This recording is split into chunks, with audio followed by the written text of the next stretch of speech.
안녕하세요. 저는 현재 38살 여자입니다. 살면서 저만 충격적인 상황을 겪은 줄 알았는데 여기 있는 사연들을 보니 정말 많은 사람들이 가슴에 상처 하나씩은 간직하고 있는 것 같아 제가 겪은 사연도 여러분들과 함께 공유해보고자 합니다. 사람 일이라는 게 나 하나 잘한다고 해서 모든 일들이 순조롭게 해결되는 건 아닌 것 같아요.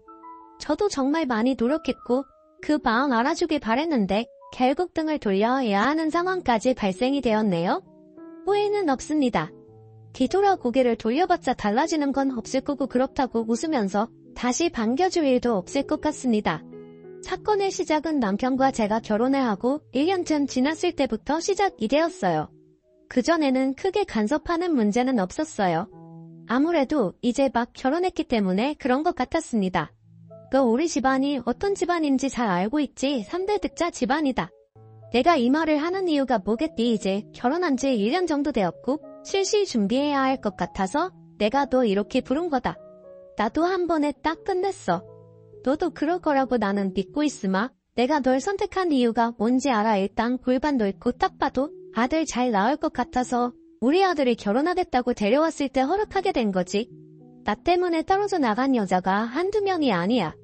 내 말 무슨 뜻인지 알지. 사람 일이라는 게 정한 대로 되면 얼마나 좋겠니? 하지만 그렇게 되지 않는다면 어떻게 해야 되겠어? 만들어가야 되겠지. 내가 만약 첫째가 딸이라면 나는 그냥 너를 내칠 거고 다른 며느리 들일 거다. 그렇게 해서라도 나는 무조건 아들 만들 거니까 우리 집안에서 살아남으려면 무조건 아들 낳거라. 알겠지? 어머님 그건 너무 옵지잖아요. 어떻게 그렇게 매몰치하게 내칠 수가 있어요? 단 한 번도 저에게 이런 말 한 적 없으시다가 결혼하고 나서 이런 조건을 말씀하시는 건 정말 아닌 것 같아요. 저에게는 선택권이라는 게 전혀 없는 거잖아요. 딸 낳으면 그냥 내친다는 게 말이 된다고 생각하세요? 차라리 이럴 거면 임신하기 전에 이혼하는 게 좋겠네요. 엄마 지금 그게 무슨 말이에요? 제가 그런 말 하지 말라고 그랬죠? 진짜 인연 끊고 싶어서 그런 거예요. 자기야 가자 이런 말 들을 필요 없어. 딸이건 아들이건 뭔 상관이야. 서로 좋으면 그만인 거지. 남편이 저를 일으켜 세우고 밖으로 끌고 가고 있는데 어머님은 그 모습을 가만히 지켜보고 계셨어요. 어머님의 마음도 이해 못하는 건 아니지만 그렇다고 딸 낳으면 내친다는 건 너무하다고 생각했습니다. 남편은 자기 엄마의 행동 때문에 화가 많이 올라와 있는 상태였고 저한테 미안하다며 괜히 낳았다고 기분 상해하고 있었어요. 자기 엄마의 행동들이 너무 싫다고 짜증을 내고 있는 데는 다 이유가 있었어요. 그동안 만나왔던 여자들 모두 어머님의 행동 때문에 뒤도 안 돌아보고 도망쳐 나왔기 때문이죠. 결혼하기 전에 어떻게든 남편과 헤어지게 만들었습니다. 어머님이 처음에 딱 봤을 때 모든 게 마음에 들어야 했었는데 집안 내력도 상당히 중요하게 보는 것 같았어요. 자기가 정한 기준에 들어와야 결혼을 하게 되었던 거고 제가 어머님이 생각한 기준에 모든 걸 만족하진 않았지만 그래도 많은 부분들이 기준에 도달한 것 같았습니다. 아빠는 사업을 하셨고 저는 은행 직원이었어요. 시댁보다 재산은 많진 않지만 저희도 여유있게 살 정도는 되거든요. 그렇게 2년이 지난 시점에 어머님의 돌발 제안에 고민이 상당히 많아 진저는 어떻게 하면 이 상황을 잘 헤쳐나갈 수 있을지 고민하고 있었고 남편은 신경 쓰지 말라며 제 기분 풀어주려고 분위기 좋은 곳으로 데려갔어요. 그렇게 한참 동안 바깥바람을 쐬고 집으로 돌아왔고 어머님을 혼자 남겨두고 자리에서 일어난 게 계속해서 신경에 거슬렸습니다.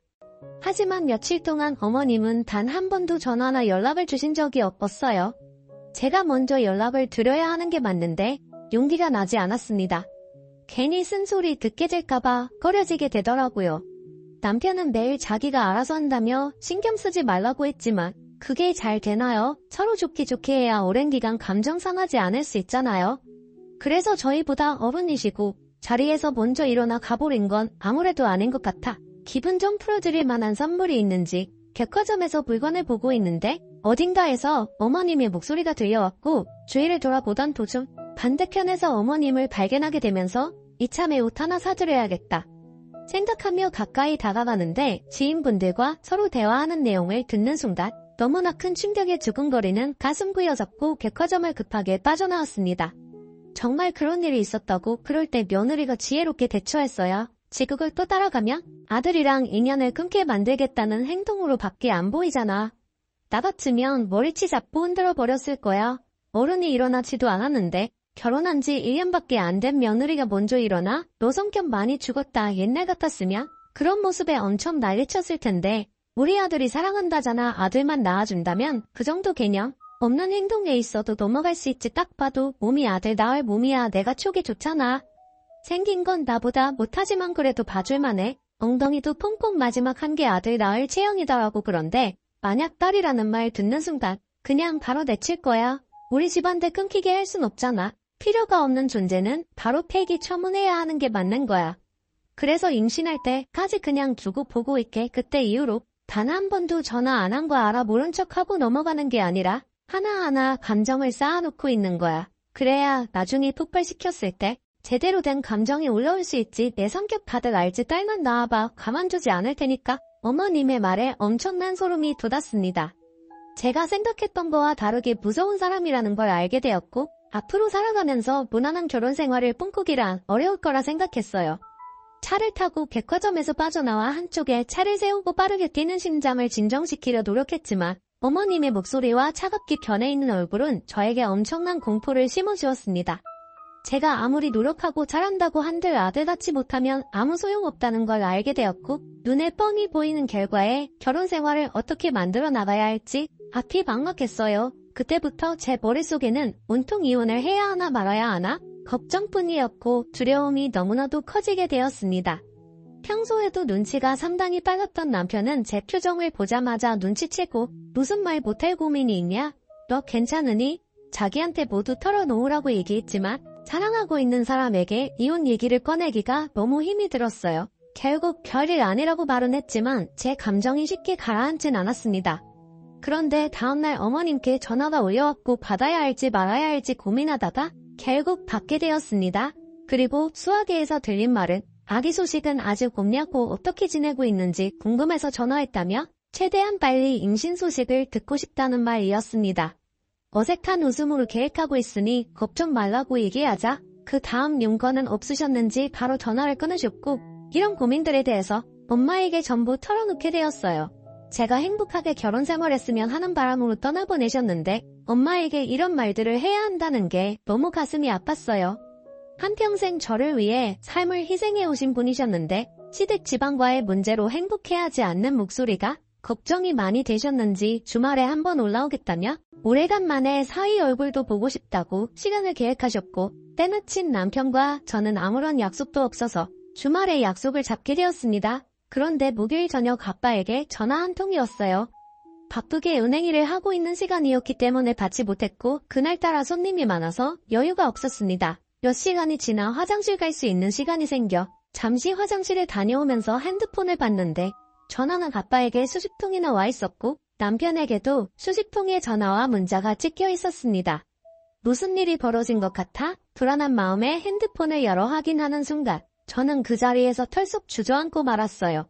엄마가 췌장암 사기 판정을 받으셨고 벌써 다른 부위에도 전이 되어 있는 상태라 얼마 버티지 못한다며 처방해줄 수 있는 건 진통제뿐이라는 충격적인 문자를 보게 되었습니다. 아빠한테 전화를 걸었지만 받지 않아 남편에게 전화를 하니 병원 위치를 알려줬고 남편은 벌써 병원에 도착해 있었네요. 저는 은행에 제 상황을 전달한 뒤 급하게 병원으로 향했어요. 도착해서 의사와 만나봤지만 항암 치료는 무의미하다는 걸 알게 되었고 마음의 준비를 해야 한다며 처방해준 약으로 어느 정도 기간을 늘릴 수는 있지만 그 기간조차 짧기 때문에 지금부터 정리를 해 나가야 한다는 믿을 수 없는 말을 듣게 되었습니다. 엄마는 주말에 저희 집에 와서 맛있는 음식이라도 해주려고 시장에서 장을 보다가 갑자기 쓰러지게 되셨고 상인분들 도움으로 급하게 응급실에 실려가게 된 걸 알 수 있었습니다. 그리고 아빠가 뒤이어 도착하게 된 거였죠. 의사의 말로는 췌장암이라는 게 대부분 초기에 발견되는 게 쉽지 않기 때문에 어려움이 많지만 보통 췌장암 사기면 그래도 통증이 심했을 텐데 그걸 참고 계셨다는 게 대단하다며 엄마가 이렇게까지 되었다는 거에 이해를 하지 못했습니다. 엄마는 계속해서 구토 증상을 보였고 의사는 암세포가 췌장에 재기능을 못하게 하여 이상이 생기면서 발생이 되는 증상이라며 기능이 거의 정지된 췌장에게 뇌가 반복적으로 효소를 분비하라는 신호를 보내는 과정에서 구토 증상을 일으키는 거라며 안타까워하고 있었어요. 방사선은 무의미했기 때문에 약을 처방받고 집으로 돌아왔어요. 그리고 누워있는 엄마를 보곤 하얀 멉시 눈물을 흘렸습니다. 얼마 전까지만 해도 제가 봤을 때는 건강했던 걸로 기억하는데 갑자기 이런 상황이 오게 되니 앞이 캄캄했고 앞으로 엄마 없이 어떻게 살아가야 할지 너무 무서웠어요. 저와 함께 할 수 있는 기간은 얼마 남지 않았고 정해진 기간 동안 엄마와 좋은 추억을 만들고 싶어 직장인은 사정을 얘기한 뒤 엄마와 함께 시간을 보냈습니다. 아빠는 워낙 바쁘셨기 때문에 제대로 시간을 낼 수가 없었어요. 상황이라는 게 마음처럼 되지 않잖아요. 아빠도 엄마 곁에 있어주고 싶어 했지만 아빠 손에 달려있는 직원들과 거래처 사람들이 많기 때문에 개인적인 시간을 쓸 수 없었습니다. 제가 엄마 옆에 있어서 그나마 안심을 한 것 같았어요. 엄마는 한동안 저희 집에서 머물기로 했고 여태까지 살아오면서 하지 못했던 말들과 엄마와의 진지한 대화를 이어나갔습니다. 그러고 보니 성인이 된 이후로 엄마와 단둘이 오랜 시간을 함께 보낸 적은 없었던 것 같아요. 왜 그동안 그런 시간을 보내지 못했을까요? 나 살기 바빠서 엄마와의 시간을 보낼 수 없었다는 건 지금 생각해보니까 핑계에 불과했어요. 항상 저는 엄마에게 제 고민거리를 털어놓거나 필요할 때만 찾았지만 엄마는 항상 그 자리에서 저를 기다리고 계셨습니다. 제가 너무 이기적이었고 나쁜 딸 불효자처럼 느껴졌습니다. 엄마는 그런 제 감정도 알고 있었든지 힘없는 웃음으로 제 얼굴을 만져주셨고 항상 저에게 기운내라며 우리 딸이 최고라는 말만 해주셨네요. 엄마가 저희 집에서 지내기 시작하는 기간 동안 남편도 집에 일찍 들어왔죠. 고 최대한 많은 부분들을 신경 써주려고 노력했어요.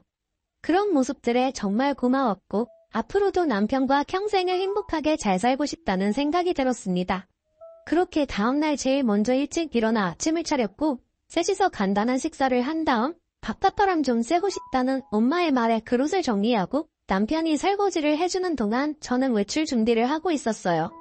엄마는 사위 설거지 시키는 게 마음에 걸렸는지 자기가 도와주겠다며 서로 얘기하고 있는데 차라리 제가 하겠다고 말을 하는 순간 초인종 소리가 들렸고 인터폰을 보니 시어머니가 아침 일찍 말도 안 하시고 오셨어요. 그래서 현관문을 열어드렸고 들어오시면서 아직도 소식이 없냐는 말부터 하기 시작하셨습니다.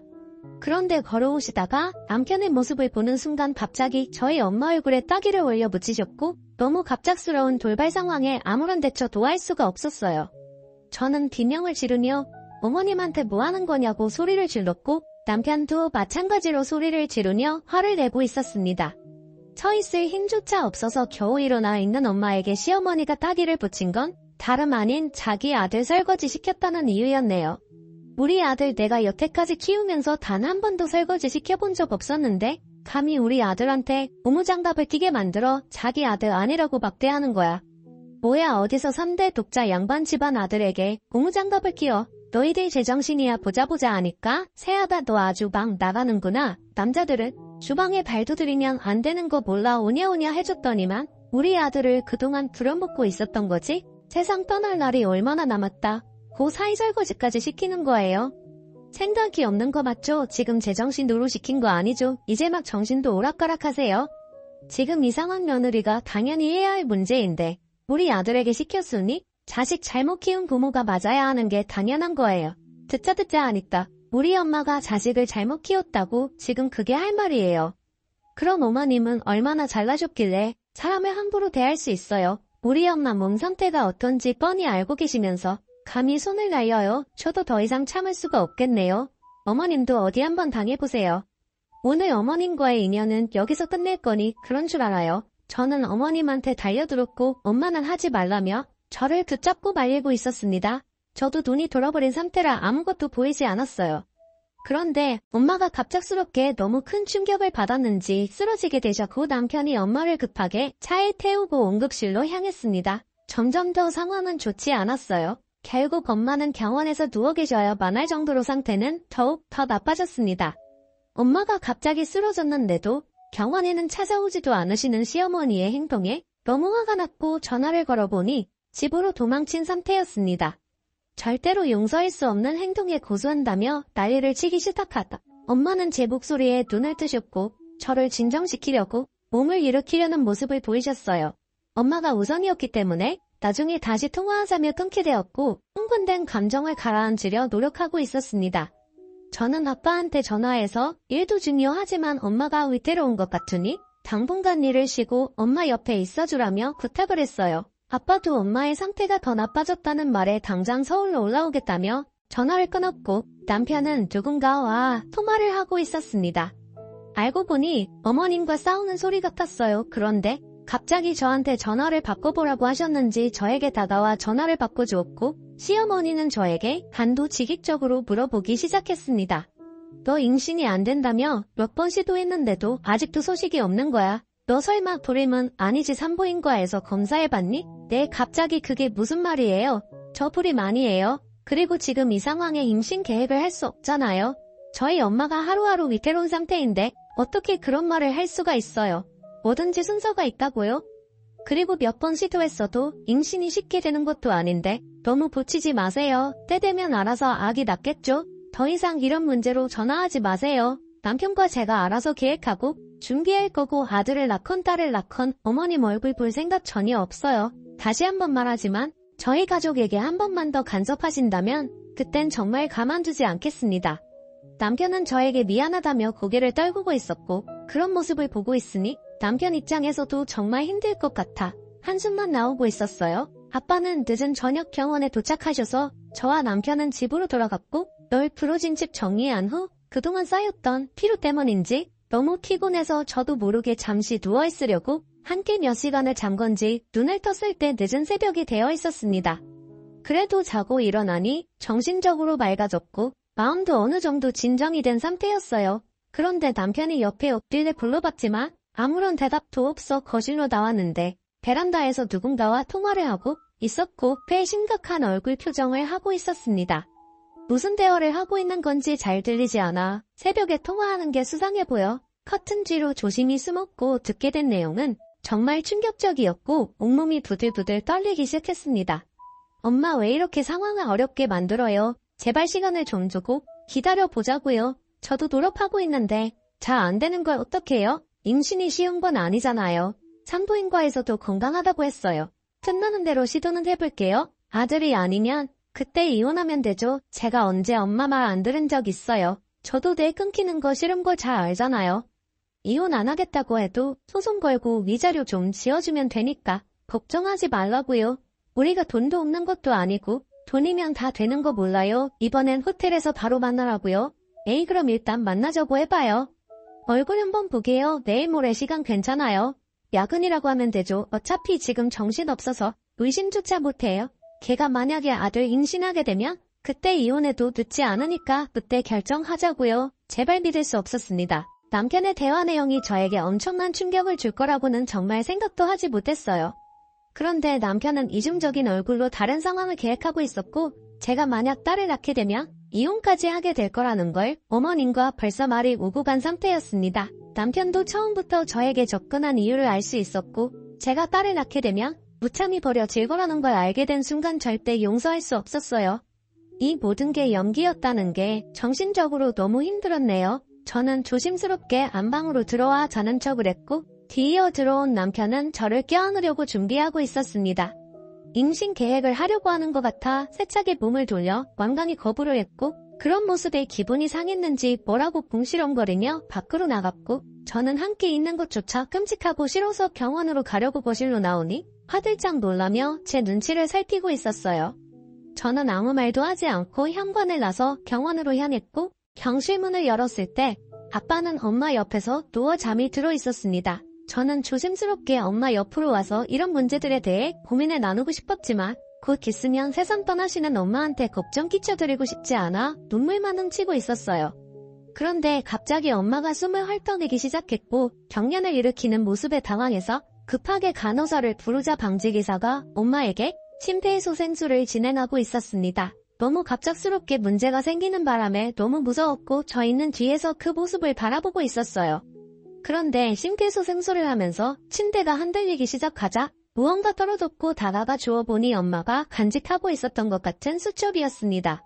저는 수첩을 품에 안으며 마지막 한마디라도 엄마와 대화를 해보고 싶어 깨어나길 바랐지만 작별 인사하지 못하고 엄마는 세상을 떠나고 말았어요.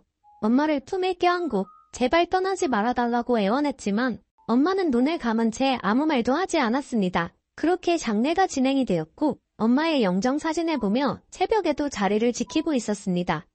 늦은 새벽 조용한 장례식장에서 엄마 영정 사진을 보며 단둘이 앉아 마음속으로 대화를 하고 있던 도중 갑자기 엄마가 인종 직전 떨어뜨린 수첩 하나가 생각이 났고 가방에서 수첩을 꺼내 읽어 내려가는 순간 엄청난 내용을 알게 되었습니다. 아빠가 시어머니와 함께 통화를 하고 있었고 그 내용을 전부 듣고 있던 엄마는 아빠가 없는 틈을 타 수첩에 제가 이 모든 상황을 알 수 있게 내용을 적어 내려갔던 거였어요. 도저히 믿을 수 없었고 돈이 자식까지 버린다는 걸 알 수 있었습니다. 시모는 아빠에게 꽤 많은 돈을 지불한 상태였어요. 알고 보니 아빠 사업이 조금 힘들어진 상태였고 금전적으로 필요했는데 때마침 시어머니한테 전화가 왔던 거였죠. 그리고 시어머니는 아빠에게 남편이 다른 여자들을 만나고 있는데 이런 상황에서 남편이 만나고 있는 여자들 중 아들을 가지게 되는 경우가 생기면 그때 조용히 떠나라는 말이었고 아빠는 알겠다며 돈을 받은 상태였습니다. 대부분의 아빠라면 자기 딸이 이런 취급을 받고 있는 상황에서 우벌대발해야 하는 게 맞는 건데 돈이 뭐길래 자기가 다른 여자들을 만나는 걸 흔쾌히 허락했다는 자체가 너무 소름이 돋았어요. 제 손은 부들부들 떨렸고 아빠와 남편 시모 모두가 한통속이었다는 거와 제 편은 아무도 없었다는 게 정신적으로 너무 힘이 들었습니다. 도저히 용서할 수 없는 상황이었고 엄마는 그런 통화 내용을 옆에서 들으면서 얼마나 가슴이 아팠을까요? 제가 이런 상황을 잘 헤쳐나갈 수 있도록 기록해둔 내용에 너무 고마웠고 화장실에 다녀온 아빠가 엄마 영정사진을 보며 오열하고 있는 가식적인 모습에 저는 더 이상 참을 수 없었습니다. 당신이 내 아빠는 맞긴 한 거야. 어떻게 나한테 이런 일들을 숨길 수 있는 거예요? 나보다 돈이 우선인 거예요. 내가 임신이 안 돼서 돈줄이 끊길까봐 그렇게 걱정이 됐어요. 딸이면 내 처지니까 돈을 먼저 받은 거냐고요. 내가 아들인지 딸인지 아직 모르는 상황에서 어떻게 사이가 다른 여자 만나는 걸 동의할 수가 있어요. 그게 아빠가 할 짓이야. 그게 무슨 말인지 모르겠네.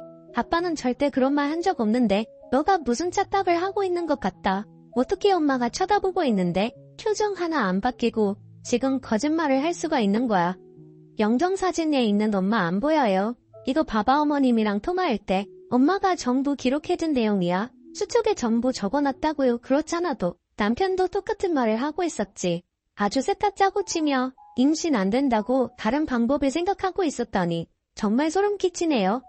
아빠와의 인연도 오늘부로 끝낼 거니까 그런 줄 알아요. 결국 아빠는 모든 사실이 들통나자 저에게 미안하다며 돈이 급했다고 자신의 사정을 얘기하고 있었습니다. 하지만 자기 사이가 다른 여자들을 만나는 부분에 대해서 허용을 했고 알고 보니 다른 여자들이 아들을 낳을 시 물러나겠다는 가소까지 작성한 상태였어요. 그리고 벌써 시어머니한테 많은 돈을 받은 상황이었습니다.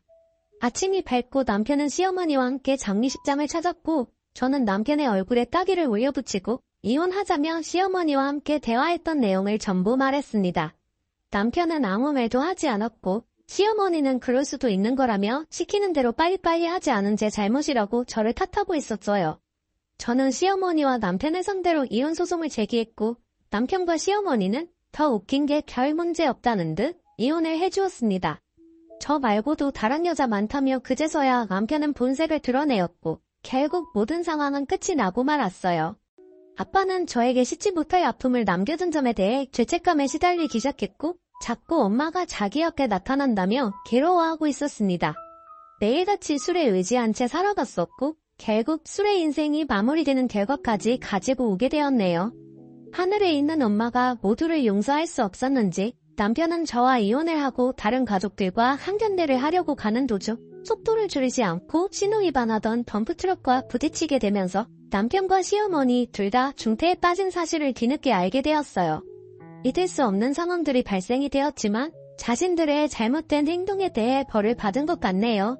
아들이 그렇게 중요한가요? 선대 독자라 뒤가 끊기면 안 된다지만 본처가 앞에 있는데 다른 여자들을 만나고 다니는 걸 허용한다는 게 너무 어이가 없고 화가 납니다. 그렇게까지 해서 대를 이어야 한다는 것도 이해되지 않고요. 그동안 임신하려고 몇 번 계획을 했었는데 임신이 되지 않았다는 건 정말 하늘이 도운 것 같아요. 결국 부모님을 모두 잃게 되었지만 지금 현재 저는 잘 살고 있습니다. 아픈 마음 여러분들이 위로해준다면 앞으로 더 잘 살아갈 수 있을 힘이 될 것 같네요. 제 사연 들어주신 분들 오늘 하루 행복하시고 마무리 잘 하시길 바랍니다. 감사합니다.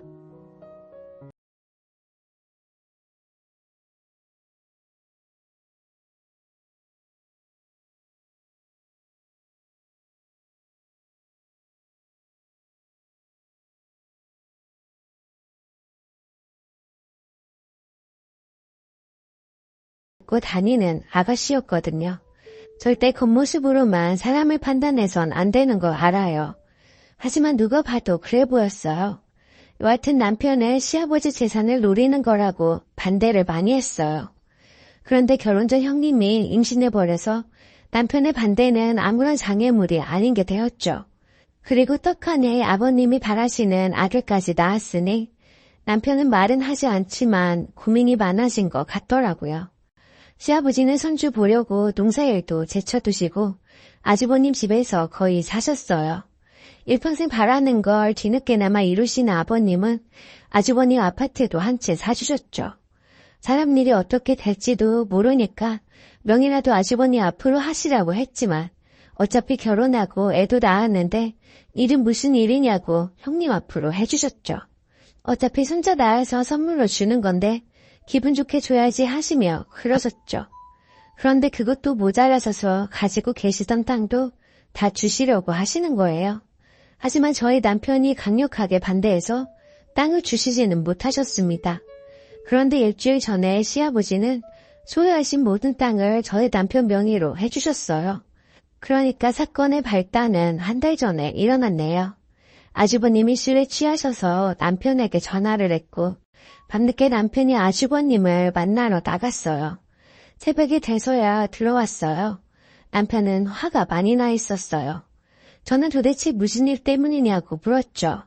남편의 말은 충격이었어요. 아주버님이 술에 취하셔서 그동안 마음속에 쌓아둔 것을 이야기하셨던 거였어요. 아주버님은 무정자증이셨다네요.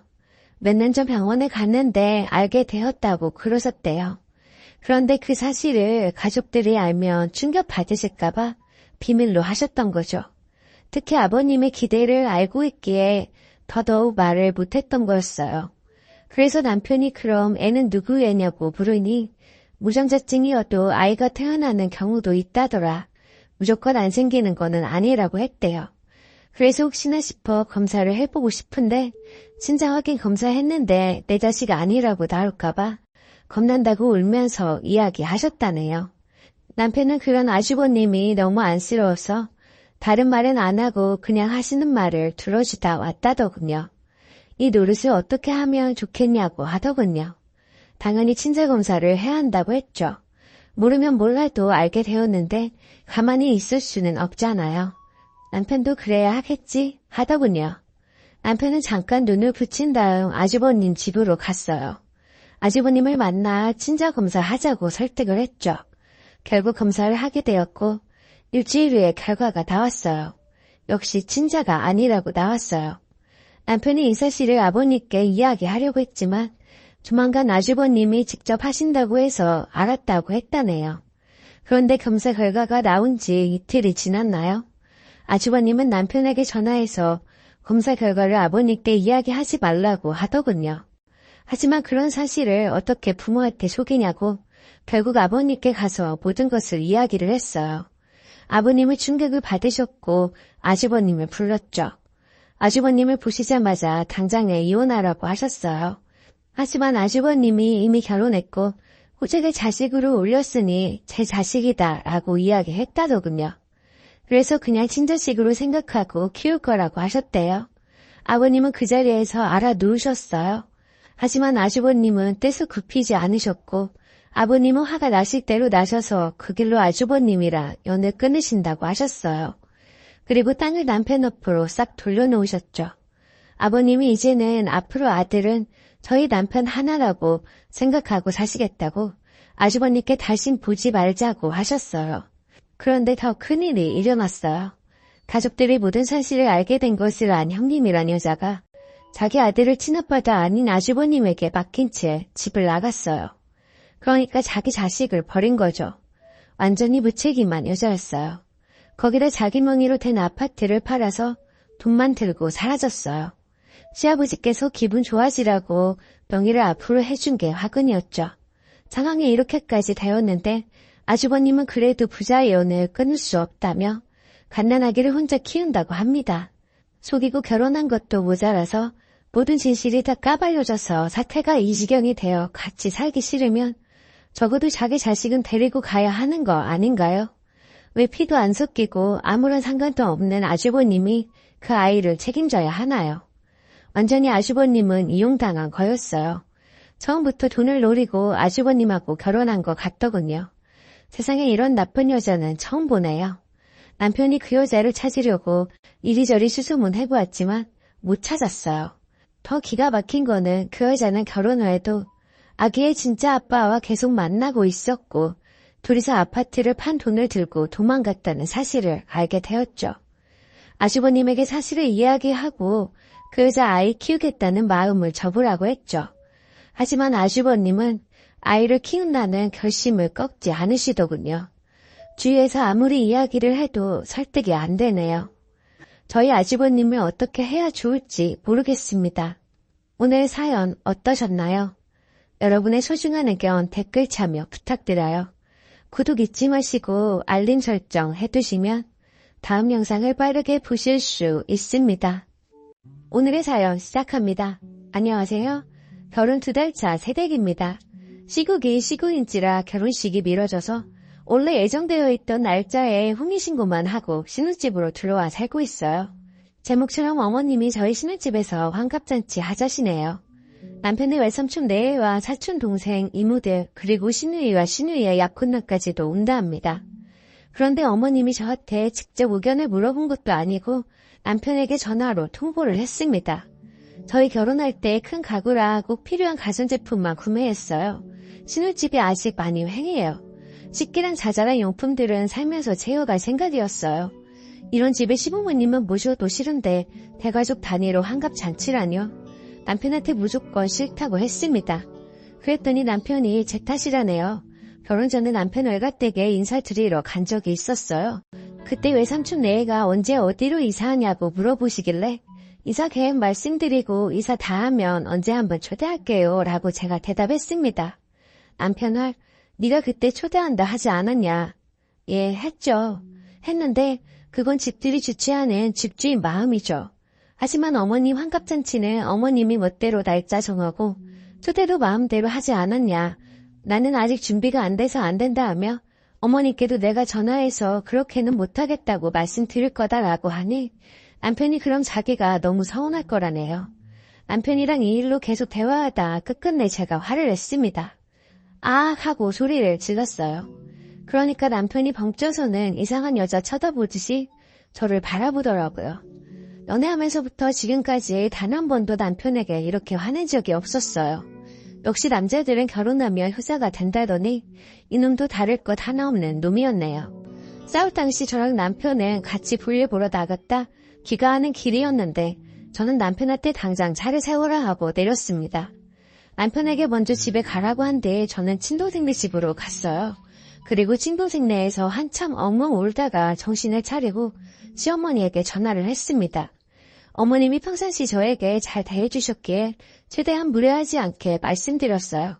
우리 집 정리 하나도 안 되어 있고 손님들 오셔도 식기랑 여분, 밥상이랑 이불도 없다. 나중에 초대하면 안 되겠냐라고요. 환갑 당일에 신우집에서 술파티 하시고 친척들 전부 자고 가신다고 하셨거든요. 그럼 아침도 차려야 하고 화장실도 하나뿐인 코딱지만한 20평대 아파트라 자고 가는 건 말도 안 되는 이야기 아닌가요? 그랬더니 어머님이 일단 알겠다 하고 전화를 끊으셨어요. 그래서 저는 한시름 놓았죠. 그런데 이틀 뒤 신우집으로 택배가 왔습니다. 시어머님 이름으로 왔더라고요.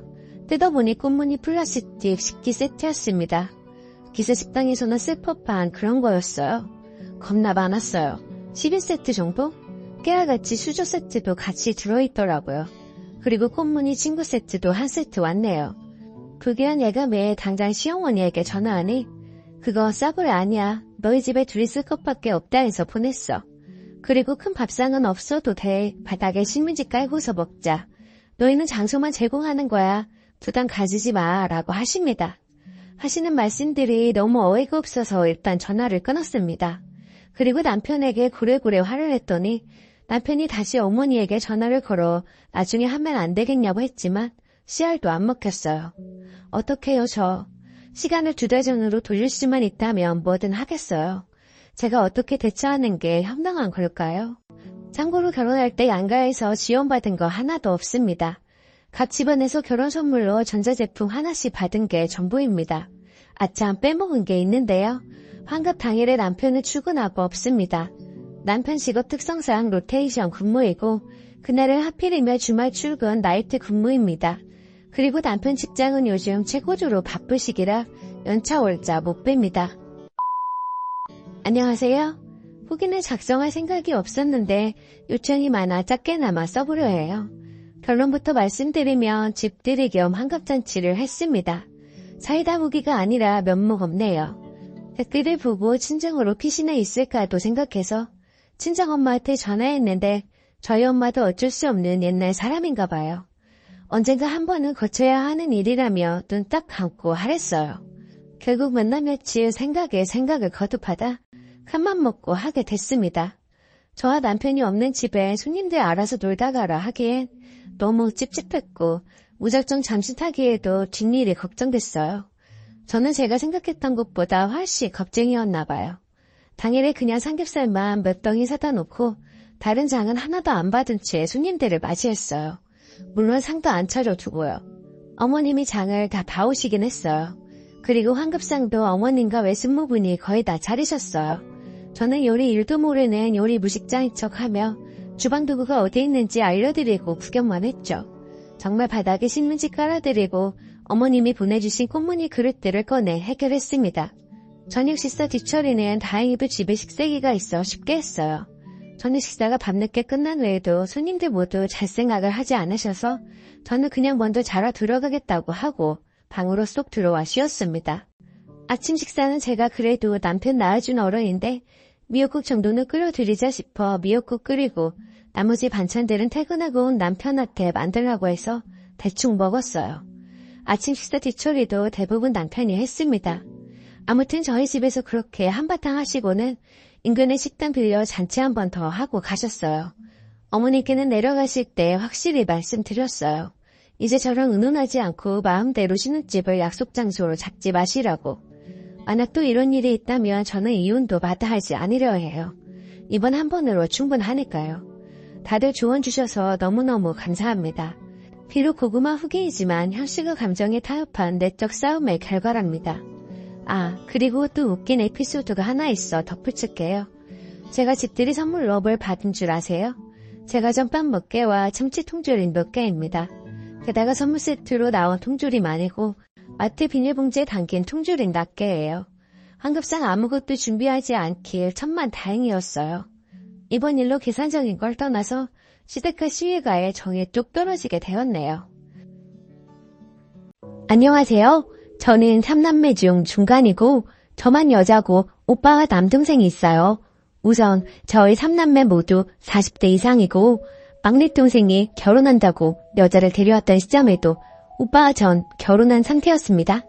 벌써 10년이나 된 이야기고 그때 남동생이 30대 초반 3살 연하 여자를 데려와서 결혼한다고 했는데 그 여자분 집안도 잘 살고 인사 오래 얼굴도 예뻤고 회사도 괜찮았던 걸로 기억해요.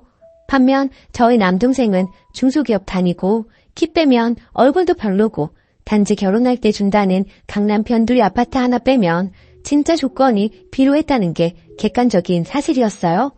아파트도 21평에 작고 오래된 아파트였어요. 그런데도 우리 부모님은 상견례까지 하고 갑자기 강남 아파트 세입자 핑계를 대고 거짓말하시며 동생 내외를 데리고 1년만 산다고 아득바득 우기더니 결국 둘을 파혼하게 만들더라고요. 그런데 하도 남동생이 죽는다고 매달리니까 그 여자분이 마음이 약해져서 다시 잘해볼까 하는 마음으로 노력하려는데 또 저희 어머니가 전화해서 말도 안 되는 소리를 하셨나봐요. 내가 너희들이 또 싸울지 어떻게 하니? 네가 나한테 믿음을 줘야지 내가 허락을 해주지. 10년 동안 나한테나 아들한테 잘하는 모습을 보여주면 그때 아파트에 들어가서 살게 해줄 거다. 강남 아파트는 아무나 있는 줄 아니? 요새 젊은 사람들 하우스포라고 해서 은행에서 집 빌리고 젊음 다 바쳐가면서 집 가주려고 하는 거 알지? 너희는 얼마나 좋니? 하시며 얼토당토하는 소리를 하시고 그 전에는 원룸이나 임대아파트 살라고. 근데 그것도 불가능한 게 남동생은 모아놓은 돈은 없지만 그 여자분은 증여받고 본인이 모은 돈이 그 당시에 4억 정도 넘나? 그래서 임대아파트도 못 들어가는 상황이었어요. 떡하니 아파트 한 채 가지고 있는 여자한테 그 필요한 아파트 하나 들이밀며 협박 아닌 협박을 하던 저희 엄마였죠. 그래서 금융재산 내역까지 떼와서 이만저만해서 힘들다 어쩐다 하니까 그럼 그 돈으로 집 얻어서 10년 이상 애 낳고 알뜰하게 사는 모습 보여주면 인정하겠다고 그러다가 결국 여자분이 친정부모님 생각해서 포기하겠다고 했어요. 전화번호까지 바꾸고 남동생과 헤어졌는데 남동생하고 연락할까봐 저희 엄마가 먼저 전화번호 바꾸라고 하셨다네요.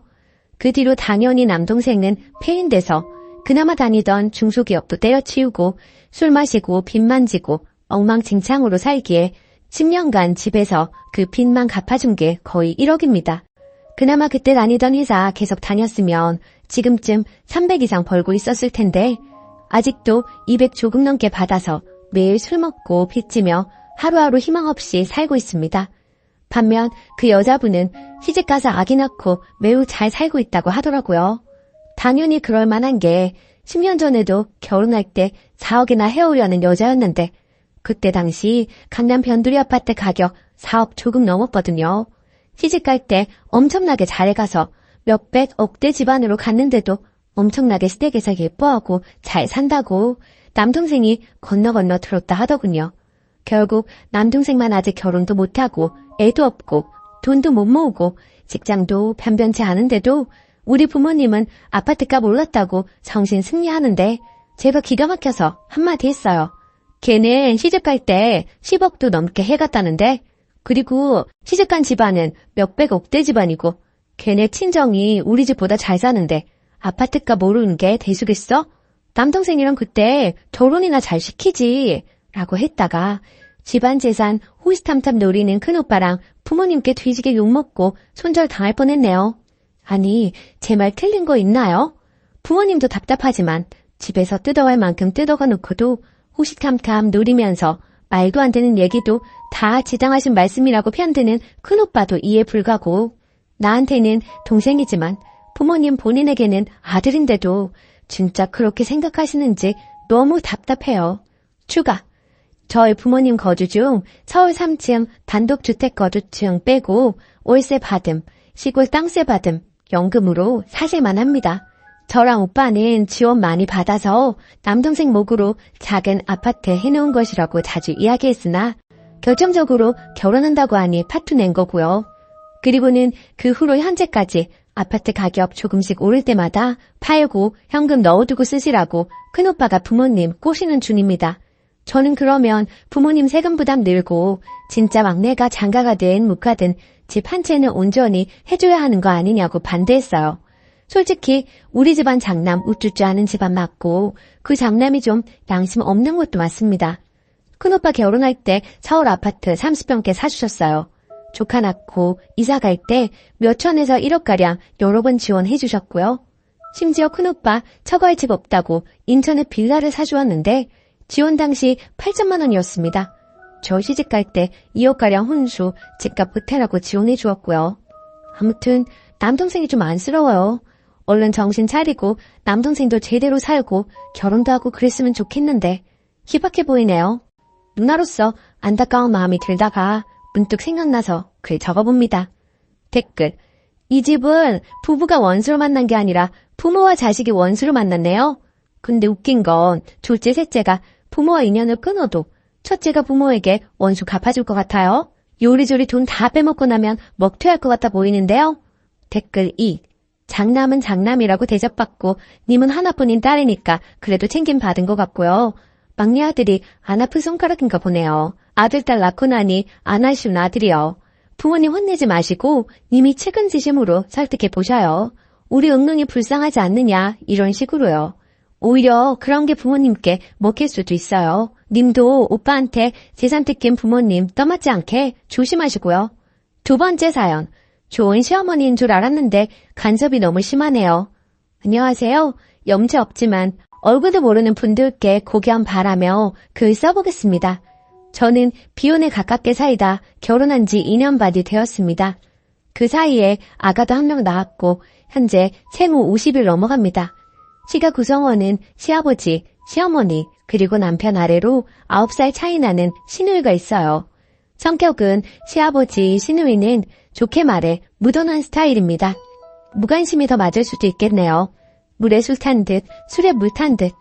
시어머니는 일단 정신이 없어요. 나머지는 읽고 판단해 주시길 바래요. 결혼해서 너희 둘만 잘 살면 된다 하시는 시어머니 발언에 시가를 잘 만난 줄 알았어요. 어버이날, 명절, 생신에만 만났고 전화 연락은 하지 않았거든요. 주변에 연락 스트레스가 있었던 기혼자들이 많았기 때문에 정말 난 시댁을 잘 만났나 보다 생각하게 됐어요. 또 남편 말로는 시어머니가 저를 어렵게 생각하신다 해요. 제가 키도 크고 인상이 좀 센 편이거든요. 신혼 때 제가 출근해서 집에 없는 사이 시어머니께서 몇 번을 집 청소해놓고 가시길래 정말 깜짝 놀랐어요. 결국 남편 잡고 불만을 토로했죠. 회사 남자 직원들한테 고민 토로했더니 저를 놀리더라고요. 남자 직원들조차 이해 못하는 그런 상황이었던 거죠. 시어머니는 남편이 결혼 전 자취할 때 그렇게 하고 가셔서 남편은 처음에 기분 나빠하는 나를 이해하지 못하다가 제가 이해시키고 또 이해시켜서 결국 시어머니 못 오시게 했어요. 나중에 친가친척 결혼식 때 만났는데 식사하다가 다른 친척에게 본인 울었다고 말씀하시더라고요. 그 이후로 조용히 살았어요. 그런데 문제가 또 발생했습니다. 제가 출산하면서 아기 낳으러 집 비운 동안 남편이 시아버지께 욕실에 세면대 고장난 부분을 고쳐달라고 부탁했고 저도 세면대만 고쳐 놓았을 거라 생각했어요. 시어머니가 시아버지께서 우리 집 간다 하니 따라오셨나 보더라고요. 그런데 집에 와보니 시어머니가 서랍장을 사다 놓은 거예요. 솔직히 거지 같진 않지만 딱 봐도 중고이고요. 원래 쓰던 서랍장은 망가뜨려 놓아서 복도에 나와 있고 쌀 넣어놓는 가구 위치도 바꿔놓고 싱크대랑 욕실에 처음 보는 수세미들이 있고 탄장엔 처음 보는 믹서기가 있었는데 집에 처박혀 있던 것 같은 사용감이 있고 조금 더러운 중고였고요. 또 그릇들도 있었는데 믹서기와 같은 상태였고 새 것 아니었어요. 바디워시를 다른 두 제품을 한 통에 섞거나 용기 겉면에 매직으로 바디워시라고 써놓았더라고요. 저는 제가 없는 동안 집 인테리어가 바뀔 정도의 변화는 예상도 못했고 남이 쓰던 것 같은 상태의 물건들을 쓰고 싶지도 않았어요. 남편이랑 결국 또 싸웠어요. 위에 언급한 것들 볼 때마다 우라통이 터지고 안 그래도 출산은 모든 것이 처음이라 어렵고 신생아라 저는 좀비 상태로 지낸다고 힘든데 그것들이 보일 때마다 울분이 올라오더군요. 어찌저찌 그냥 버티면서 지내다가 아기는 한번 보여드려야겠다 싶어 어느 날은 초대를 했어요. 집에 들어오자마자 18리터 정수기 통을 주시며 여기다 쌀을 넣어둬라 그래야 벌레 안 생긴다 하시고 샤워 수건을 주면서 이거 긴 거다 목욕할 때 이걸로 씻어라 멸치 액젓을 주면서 이거 김치찌개에 넣으면 맛있다 등등 정신없이 속사포처럼 쏟아내시더라고요. 정말 표정 관리하느라 힘들었어요. 아기를 한 번씩 안겨드리고 잠깐의 대화를 나눴어요. 아기가 잠이 들고 방에 누이고 배달한 음식이 도착했고 먹으려는 찰나 아기가 깨서 울어서 제가 아기를 재우러 방에 들어갔어요. 아기가 낯선 사람들이 와서인지 잘 못 자더라고요. 거실에서 시끄럽게 하기도 했어요. 방 안에 들어가 있으니 시어머니가 찬장도 열고 그릇이 어쨌니 냉장고도 열고 남편한테 본인이 한 된장찌개 먹었니 하면서 살림을 다 건드리더라고요. 정말 나가서 싸울 뻔했어요. 여하튼 참고 시가 식구들은 가고 남편이랑 또 싸우게 됐지요. 남편이 시어머니께 못 오게 한다고 전화 건다 하더라고요. 통화로 남편이랑 시어머니랑 엄청나게 싸웠어요. 내 앞에서는 좋은 사람인 척 하던 분이 걔가 그래? 장모한테 물어본다. 장모는 집에 오게 하면서 나는 왜 못 오게 해? 하시더군요. 저희 엄마가 아기 목욕시켜주시고 저 낮에 쉬게 하려고 오시거든요. 아무튼 매우 사나운 말투로 엄청나게 또 쏟아내더라고요. 수화기 너머로 들리는 그 소리 때문에 정이 완전히 사라졌어요. 그리고 어버이날에는 남편만 시가 갔다 왔어요. 아기도 있고 제가 아기 보느라 허리가 나가서 잘 못 걸었거든요. 남편이 가서 얘기했는데 시어머니가 본인이 잘못했다, 미안하다고 했다던데 솔직히 저는 그 말 들어도 안 괜찮아요. 남편이랑 시어머니 통화 사건 이후로 시어머니 생각만 하면 숨이 가빠지고 이게 공황장애인가 싶게 되어버렸어요. 제가 어떻게 해야 하죠? 곧 아기 100일인데 저는 친정집에서 친정 식구들만 100일상 차려서 축하하고 싶은데 남편이 서운해할 것 같아서 밖에서 100일상 차려서 시가 식구들도 초대해야 하나 싶기도 한데 또 시어머니 볼 생각에 가슴이 갑갑해집니다. 추가 댓글 잘 읽어보았습니다. 제가 너무 예민하다는 분들도 계시고 자꾸 물어보지도 않고 남의 사연 간섭하는 시어머니가 너무하다는 분들도 계시네요. 사실 전 친정엄마가 그래도 싫을 것 같거든요. 시어머니라서 참다 보니 더 터진 것 같기도 하네요. 그리고 시어머니가 인정 욕구가 강해요. 본인이어야지만 된다는 생각이 있으신 것 같아요. 그리고 제가 볼 땐 시어머니 살림 잘하는 편도 아닙니다. 그리고 원래 시어머니가 남편이랑 싸운 다음에도 이해를 못 하셨어요. 본인 여동생이랑 친한 친구가 아들이 있어서 둘 다 시어머니 위치인데 공교롭게 그 두 집안에서 아기를 봐달라 했나 보더라고요. 그래서 당연히 본인도 그렇게 되겠거니 했나 봐요. 근데 그 둘은 정상이니 며느리가 부탁도 한 것 같아요. 시어머니가 이번 일 일어나고 그 두 분한테 물어봤고 그 두 분이 우리 집 가지 말라고 그랬대요. 그리고 시아버지를 왜 물건 고치는데 부르냐 하시는 분들이 계셨는데 시아버지가 손기술이 좋으시거든요. 그래서 가볍게 부탁했나 봅니다. 허를 찌르는 지적이었네요. 앞으로는 전문가 이용하겠습니다. 저는 저희 부모님 욕 먹을까 봐서 가장 걱정이라 아직 가만히 있는 중이거든요. 솔직히 시어머니가 저 싫어해도 상관은 없어요. 어차피 노력하든 안 하든 저 좋아할 사람은 좋아하고 싫어할 사람은 싫어하니까. 다른 사람이 나에 대해 갖는 호감, 비호감에 관해 관심 없고요. 하지만 중간에서 남편이 많이 힘들 테니 정말 최소한의 도리는 해야겠다라고 생각의 정리는 맞췄네요. 댓글 읽고 남편 잡지 말고 잘해줘야겠다 싶었어요. 남편은 제 편이어야 하니까요. 100일은 시댁 식구들하고 밖에서 소소하게 밥 먹어야겠습니다. 깨달음 주셔서 감사해요. 댓글 1. 아들이 좀 막내 스타일인가 봐요. 아빠한테 고쳐달라는 건 좀. 그리고 시어머니 살림 마음대로 들여놓는 거 소름이네요. 자기 집이라고 생각하는 건가? 아무튼 하나씩 지금처럼 태클 걸어가며 못하게 선을 그어가는 방법밖에 없어요. 신기한 건 이거 안 된다 하면 오케이, 미안하다, 잘못했다 하고 다른 이상한 민폐 행동 망원 시전. 그래도 시어머니가 본인 잘못이라고 하시는 거 보니 말이 안 통하시는 분은 아닌 것 같네요. 근데 보통 모든 어른 고집은 못 꺾어요. 적당히 그러려니 하고 진짜 못 참는 것들만 솔직히 말씀드려서 해결해봐요. 댓글 2. 저는 시모 때문에 꼭 참다가 애 낳고 폭발했어요. 신랑과 이혼 직전까지 갔고요. 우리 신랑도 그랬어요. 그게 뭐가 문제야? 엄마 의도는 그런 게 아니야. 결국 부부 상담 받고 신랑이 많이 변했습니다. 시모가 무례한 진상이라는 게 판명 났거든요. 내 말은 죽어도 안 듣더니 상담받고 변하더라고요. 암튼 신랑이 시모한테 난리 1차, 나도 시모한테 쌓인 거 폭발해서 다박다박 말했어요. 결국 시모 사과했고 지금은 내 눈치 엄청나게 봅니다. 하지만 막말은 계속하긴 해요. 이건 인간성 문제 같아서 저도 어느 정도 포기했습니다. 시모가 또 막말하면 무식하다, 쌍스럽다 이렇게 생각하세요. 암튼 전 쓰니가 강하게 나가길 바래요. 참지 마요. 귀한 집 딸인데 왜 참나요? 오늘의 사연은 여기까지입니다. 안녕하세요. 저는 아들 둘 키우는 30대 초반 엄마입니다. 늘 저에게 막말하고 상처 주는 못된 신우에게 똑같이 해주고 남편하고 좀 다퉜는데 남편은 제가 너무했다고 하네요. 그동안 당하기만 한 저로서는 전혀 너무했다는 생각이 안 들거든요. 부족해도 한참 부족하기에 전 잘못한 거 없다는 처지예요. 하도 저에게 너무했다고 말을 하길래 댓글 보고 사과하든 사과받든 하려고 합니다. 소소하게 신우이는 저에게 막말을 참 많이 했어요. 그 옷 어디서 샀어요? 언니는 참 검소한 것 같아요, 사람이.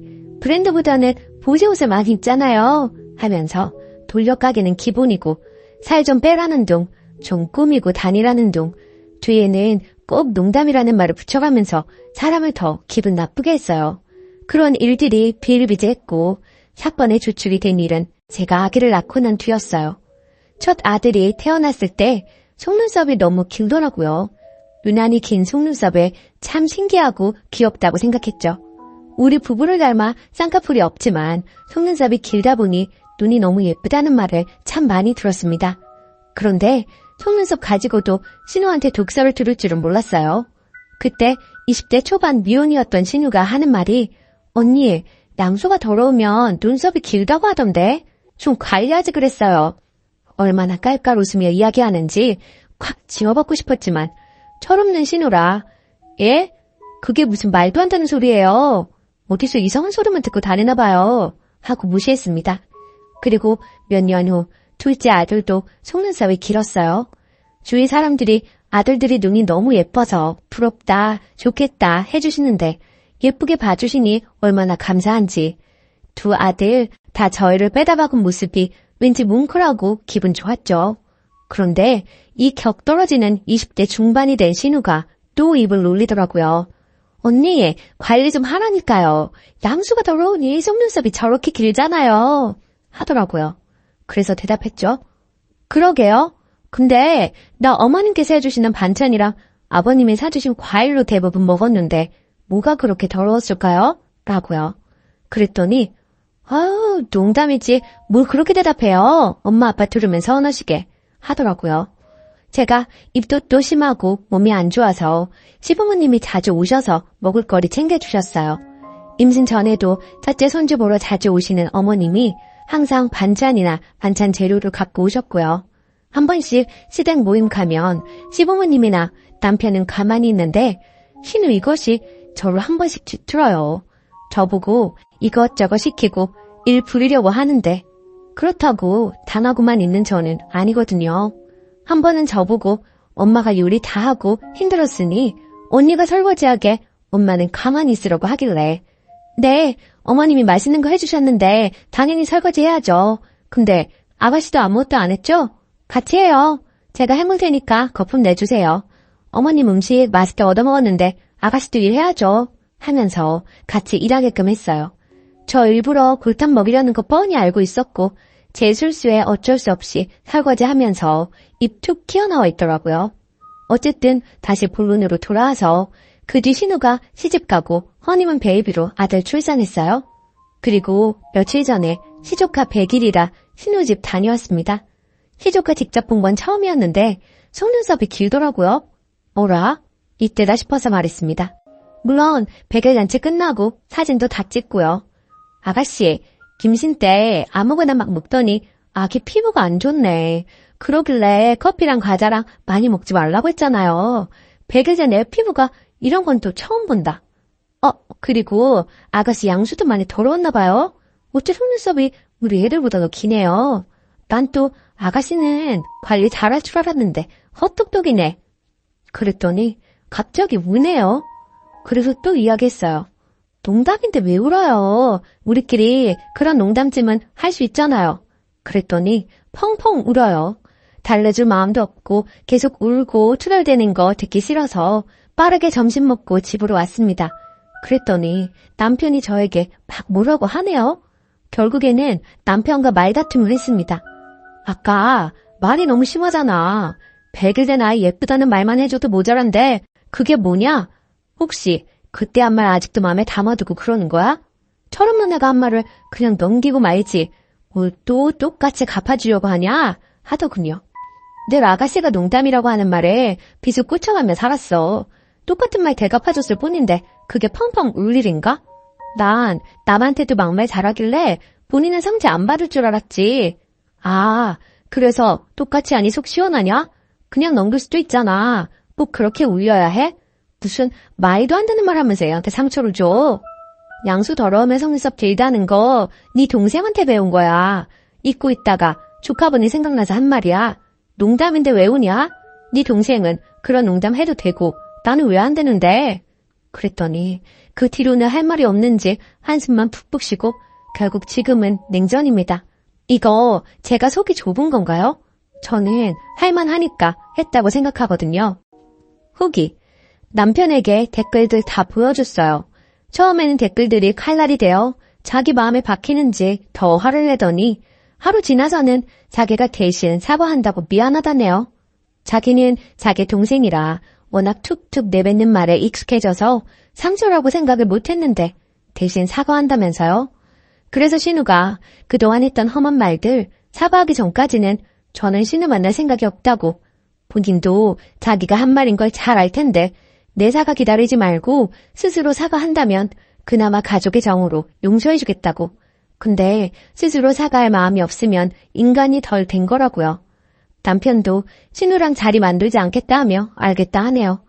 그동안 작은 독설들은 받아치거나 참으면서 넘어갔는데 이번 일로 저도 대놓고 싸우고 똑같이 해줘야겠다 싶었어요. 속이 좀 시원하더라고요. 아무튼 조언 모두 정말 감사했습니다. 댓글. 완전 잘하셨어요. 확인사살 해줘요. 조제 가졌을 때는 관리 잘하라고. 남편은 남의 편이라 그래요. 그냥 깡그리 무시해줘요. 댓글 2. 그 신우 정말 어이없네. 고작 한 번 듣고 울어요. 님은 2번씩이나 똑같은 말을 들었는데 남편분은 어디 머리가 고장나셨나? 본인이 남편으로서 저런 말 둘째 때는 하지 못하도록 제 동생 관리를 했어야지. 더러운 건 양수가 아니라 신우 주둥이구만. 2번째 사연. 저희 엄마와 잘 지내는 줄 알았는데 아내가 이혼하자네요. 안녕하세요. 너무 답답한 마음에 글을 올립니다. 아내에게도 보여줄 생각으로 솔직하게 쓰겠습니다. 결혼해서 이제 돌된 아기를 키우고 있습니다. 아내와 결혼할 때 양가에서 반반 지원받았고 아내는 모아둔 돈이 5천만 원 가량 있었고 저는 모아둔 돈이 없는 상태였습니다. 이 부분에 대해 늘 아내에게 미안하게 생각합니다. 결혼하고 맞벌이로 생활하다가 아내가 임신하며 일을 관두고 결혼하고 경기도로 거처를 옮기는 바람에 주변에 아무도 없고 양가 도움밖에 먼 거리라 아내 혼자 육아중입니다. 아내는 결혼하고 친구를 만난 적도 손에 꼽고 아기 태어나고는 외출을 아예 안 합니다. 제가 주말에 나가서 친구들과 시간 보내라 해도 주말엔 가족과 시간 보내고 싶다며 나가질 않습니다. 본인을 위한 건 아무것도 사질 않고 항상 제 것과 아기 것만 사길래 옷 좀 사자고 밖에 데리고 나가도 눈요기만 하고 돌아옵니다. 출산 선물로 명품 가방 사준다 골라보라 해도 그런 건 나중에 여유 있을 때 사도 늦지 않다고 이야기합니다. 결혼 전 화려하고 꾸미는 거 좋아하고 친구도 정말 많은 사람이었는데 결혼 출산으로 모든 것이 바뀌었는데도 힘든 내색 없이 매일 행복하다는 사람이기에 저도 너무 행복했고 문제가 없을 줄 알았습니다. 이런 아내가 아주 고마워 정말 잘했고 잘하려고 노력했습니다. 출산했을 때 비싼 곳은 싫다는 아내에게 제발 이번만 내 말 따라달라며 비싼 산후조리원을 잡았고 아기 태어나고는 친구 만난 적 한 번도 없습니다. 아내도 그런 제게 늘 고맙다고 했습니다. 그런데 이번 주 월요일 퇴근하고 돌아왔는데 분위기가 심상치 않았고 아내가 할 이야기가 있다고 하더니 이혼을 하고 싶다고 하더군요. 저는 갑자기 그게 무슨 소리냐 물었고 아내는 전날 일요일 제 가족과 식사했던 상황을 이야기하며 더 못 참겠다고 얘기했습니다. 결혼하고 아내는 저희 부모님의 막말로 힘들어했습니다. 저는 평생을 그런 집에서 자라왔기에 크게 신경 쓰지 못했던 게 있습니다. 몇 번 나설까도 생각했지만 제가 나섰다가 괜히 분위기가 더 안 좋아질까봐 그냥 넘겼던 적이 몇 번 있었습니다. 저는 결혼 전부터 가족과 그리 가깝지도 않았고 원래부터 서로 막말하고 어투가 다정하지 못합니다. 대화도 전화도 하고 살았던 적이 없습니다. 그런데 결혼하고 아내가 자꾸 집에 전화하라고 하고 제가 안 하면 아내가 전화하고 명절 생신 때 식사 약속도 잡길래 아내가 우리 집 문화를 멋지게 넘기는구나 했었습니다. 처음 아내가 힘들다고 얘기했던 게 아내가 만삭 때 가족 식사를 한 날이었습니다. 그날도 저희 부모님께서 아내에게 좀 모욕적인 말을 하셨고 저는 분위기가 안 좋아질까봐 그냥 가만히 있었던 것 같습니다.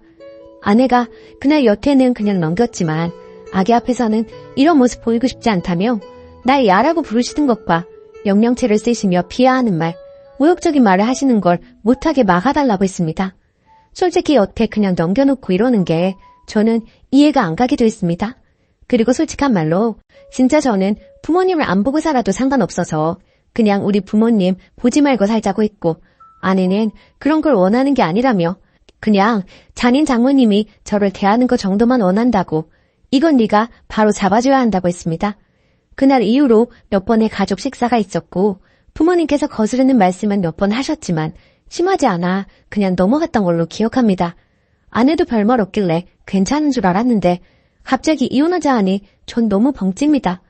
여태 저희 부모님들께서 하셨던 행동들과 말들을 날짜별로 모두 정리해서 적어둔 걸 보여주며 여태 본인은 이만큼 참았고 아기를 위해서도 더 그만 참고 싶다고 합니다. 일요일 가족 식사 때 아버지께서 담배를 피우고 아기를 만지고 뽀뽀하셨다는 걸 아내가 나중에 알게 됐고 아내가 아버님 담배 피우고 아기를 만지고 뽀뽀하신 거야? 물었을 때 제가 응, 손 씻고 내가 봤어 라고 했을 때 아무 말 없길래 그냥 넘어가는 줄 알았습니다. 그런데 자기는 그날 마음이 식었다고 합니다. 제가 아무리 울고불고 매달려도 제가 울면 안아주고 같이 울던 사람이 표정 하나 없이 당장 이혼이 힘들면 별거하며 생각할 시간을 갖자고 합니다. 솔직히 전 부모님이랑 영 끊어도 상관없습니다. 결혼 전에 저는 정말 불행했어요. 결혼하고 이제야 행복해졌는데 제가 왜 우리 부모님 때문에 이런 일을 겪어야 하는지 정말 너무 아내를 붙잡고 싶습니다. 제발 아내를 잡는 방법을 알려주세요. 후기. 여러분들의 조언을 통해 그동안 제가 얼마나 잘못했는지 궁극적인 문제는 저에게 있다는 것을 절실히 깨달았습니다.